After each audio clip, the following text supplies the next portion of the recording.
I can't tell you how much that perspective has really helped me to really see things from, when I stopped drinking first, I'll talk to you about it from that perspective. It's, I was bored. That was one of the first emotions that I had. What do I do with my time? How do I do this? How do I do that? And you're coming out of the drinker's mentality. All the habit is still there. All the connections are still there. And you're thinking still in that, from that perspective, all the thoughts that you're pushing out are, your brain is still trying to push you back into that thing, going, have a few drinks, that this is how we cure boredom. But boredom is an emotion, if I can put it like that, which is probably one of the more helpful emotions that you can have. We just misinterpret it at the beginning. We see it as something which is bad. But if you allow it to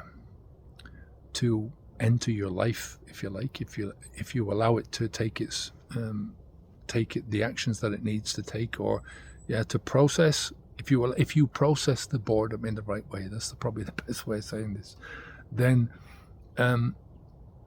you'll see that it's a push to action. It's a push to whether the action is actually thinking or getting up and doing something. And in the beginning, it will be getting up and doing something. That's one of the reasons why I was walking so much in the beginning.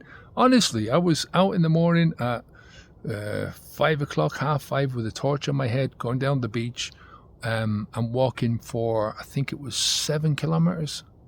It was a 30-kilometer round trip anyway, or 20, 25, sometimes 30. But it was to fill my time with something so that I wasn't sitting down thinking about the drinking. But as a happy offshoot of that, it also allowed me to think. Now, as I say, it takes a while before your brain starts to function in any way, shape or form, as if it hasn't been drinking. That takes a long time, I think. But gradually you start to, that movement and that freedom, from the confines of of normalcy, if you like. I was down on the beach listening to the waves going by, and in the beginning it was just getting out, like I said, but then eventually you start to think about things and you put one thought in front of the other, same as you're putting one foot in front of the other, and you start to get somewhere slowly, and I didn't do the same in the evening 3 hours, but I was definitely out for, I'd be out for short walks around the block, that kind of thing. But eventually then you start to get a train of thought which brings you to different ideas, and those different ideas give you experimentation, and experimentation leads to some things that you don't want to fucking do, some things that you do want to do, maybe more boredom, but eventually, you get to a place where boredom becomes a thing of the past. There's very few times when I'm bored now.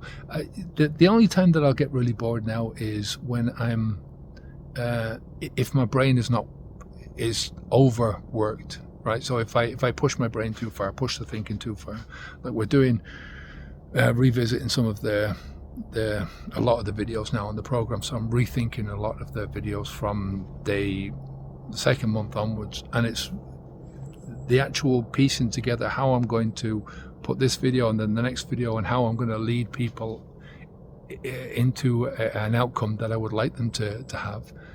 The outcome that I'd like at the end of the year is to be at that best possible version of yourself at that time, right? And I realize I can't do that I can't be specific with that.